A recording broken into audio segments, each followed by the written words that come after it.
We welcome to the stage Eric Papp.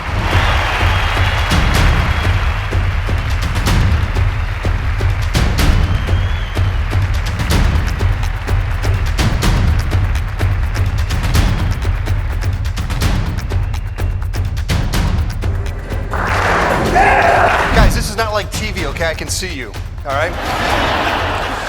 So this works a lot better when you what? Participate.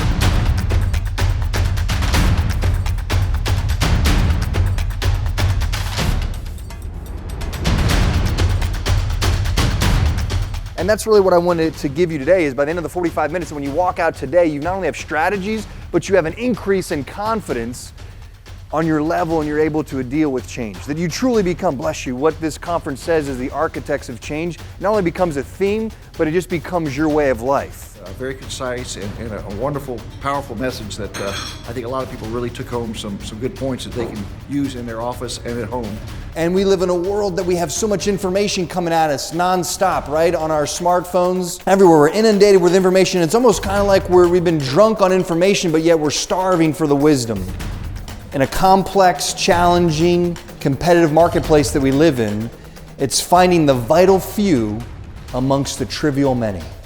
It's life-changing. This is going to completely revolutionize the way I manage my projects from now on. So that gets us to the fallacy of doing, where we have these false beliefs come inside of our head. We feel and we believe the more I do, the more I'm worth. Or I feel guilty when I'm not doing something.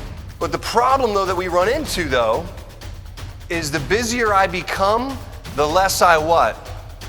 The less I think. Excellent.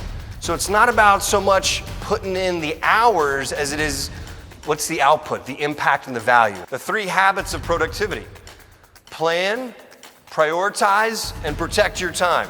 We have to get realistic expectations. That's one of the biggest things in terms of planning. We have unrealistic expectations.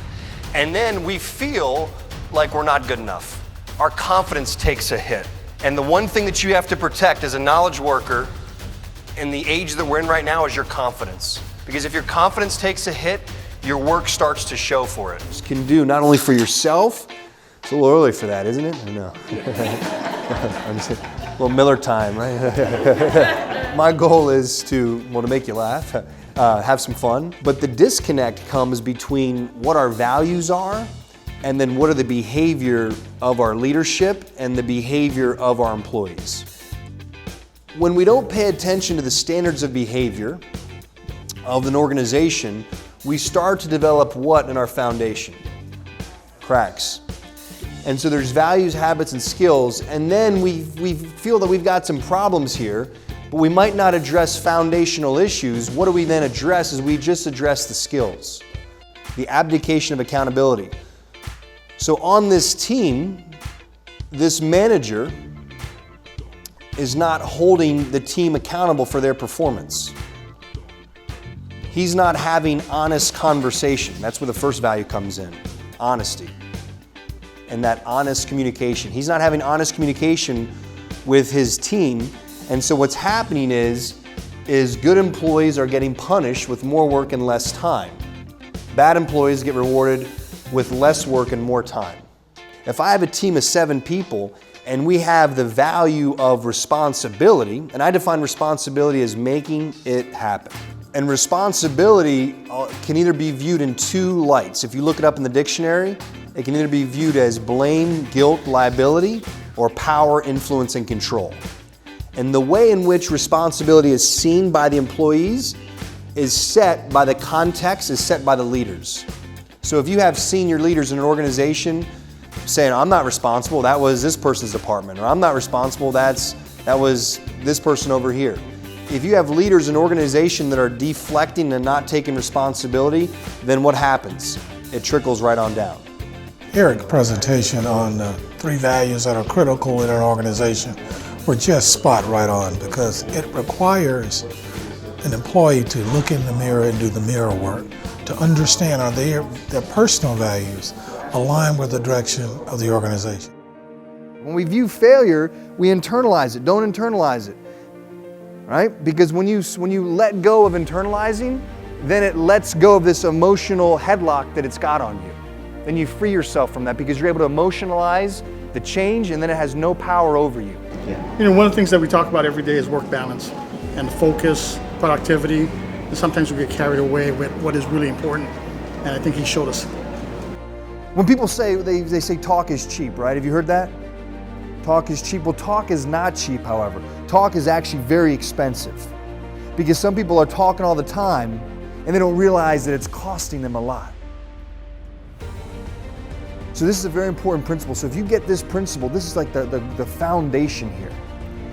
And that is this, honoring yourself as your word. So realizing that your word has power. So when you say you're going to do something, you what? You do it, right? And you say you're going to do something, then you do it. You say you're going to do something, you do it. And you do it over and over again. And other people start to see you as a person that honors their what? Their word, right? That's the whole idea. That's what powerful people are. Powerful people are ones they say something and then they make things happen. Eric did a presentation this morning that was first rate. It was about productivity.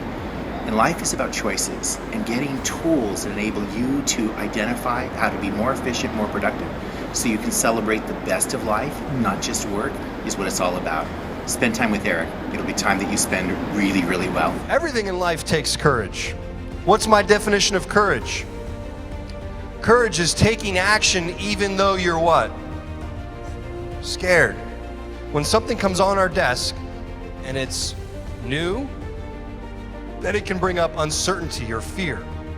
And I've got two choices. One is I can take courage, or the second thing is I can procrastinate.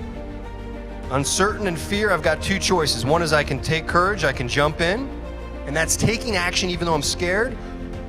Or the second thing is I what? Procrastinate. And the interesting thing about procrastination and perfectionism, they're like brother and sister. They go hand in hand. If somebody's a procrastinator, I can almost surely tell you that they're also a perfectionist. So they both go hand in hand. There's both those same elements of that. All right? So taking action even though you are scared.